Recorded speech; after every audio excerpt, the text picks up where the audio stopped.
এই গাছটাকেও আমি প্রুনিং করে নিচ্ছি। তার এটা দেখছেন, এটা একটু আগে প্রুনিং করে নিলাম। একটা স্টাইল করে করলে কি হবে, এবার এরপরে গাছটা যখন বেরোবে তখন সেই স্টাইলেই বেরোবে। এই যে দেখুন, আমি এই জায়গাটা কেটে নেব।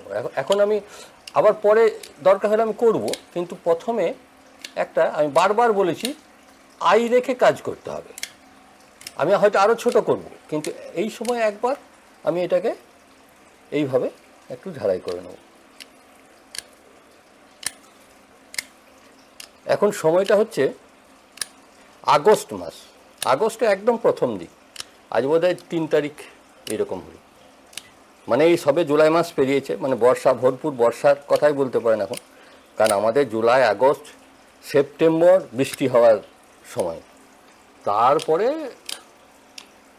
সেই অক্টোবর, সেই নভেম্বর মাস থেকে মোটামুটি বৃষ্টিটা, মানে অক্টোবর থেকে কমে, কারণ অক্টোবরের পুজোর মাস, দুর্গা পুজো, কমতে থাকে। তবে অনেক সময় ওই মাসেও বৃষ্টি হয়। এইটাকে একটা আলাদা শেপ দিয়ে দিই। দেখুন, এটাকে ছোট করে কেটে দিচ্ছি। ছোট করতেই হবে, কারণ আমি তো বললাম যে পরে ঠিক এগুলোকে শেপ দেবো। এবছর সেই প্রচণ্ড গরমটা হট করে পড়ে গেল, সেই টাইমটাতেই অনেক গাছই মারা গেছে।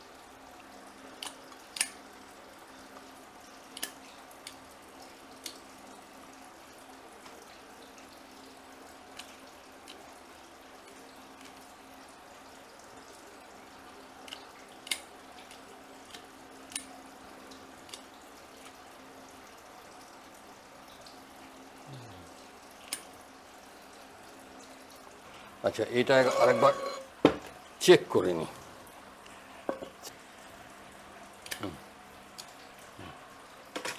এইটাই হাতে করে ঠুকলে এটা ভাঙার সম্ভাবনা কম থাকে, আর যখনই কাঠ দিয়ে ঠুকে দিলে ভেঙে যেতে পারে। কারণ এই পটগুলো এমনিতেই কস্টলি, যেমন তেমন সবসময় পাওয়াও যায় না, দেখছেন, বুঝলেন? এখন এই উপরেই একটা ভাসা ভাসা রুট থেকে যাচ্ছে। এই অল্প মাটি রেখে দেবো, তারপর আস্তে আস্তে এই মাটিটা না ওই বনসাই সয়েলের সঙ্গে ও ঠিক অ্যাবজর্ব হয়ে যাবে। বনসাই সয়েলটা ব্যবহার করবো। এটা কিন্তু ওই সয়েল মিশ্রিত বনসাই সয়েল। আমার এই লাস্টের দিকে আমার যে একটা ভিডিও দেওয়া আছে, ওই মিক্স সয়েল 50% 50% পাথরের দানা, সেই জাতীয় মিক্সার সয়েল। কোনো কোনো ক্ষেত্রে পাথরের দানাই থাকে, মাটি প্রায় থাকেই না। যাই হোক,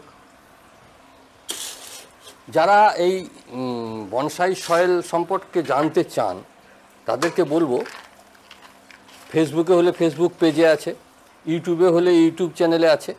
আপনারা প্লেলিস্ট ধরে গিয়ে আমার সয়েল মিক্স বা এরকম ইয়েতে ঢুকে তারপর আপনারা সার্চ করুন, পেয়ে যাবেন।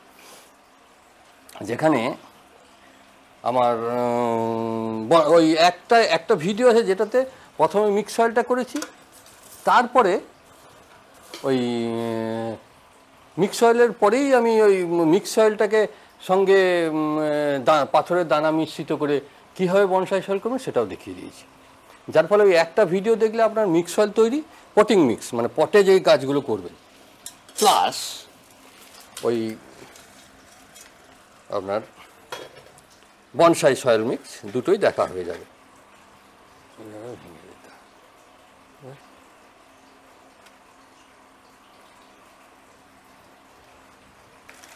এই এবারে এই ঝুরঝুরে অবস্থায়, একবারে শুকনো নয় কিন্তু ঝুরঝুরে অবস্থায় সয়েলটাকে ঠেসে দেবেন, তাহলে গ্যাপটা অনেক কমে যাবে। এটা এই থাকবে। এটা নিচেতে গিয়ে ফুল ওই জলের ট্রেতে নামিয়ে রেখে একদম ফুল জল দিয়ে তারপরে এখন এটাকে এবার করে নিই।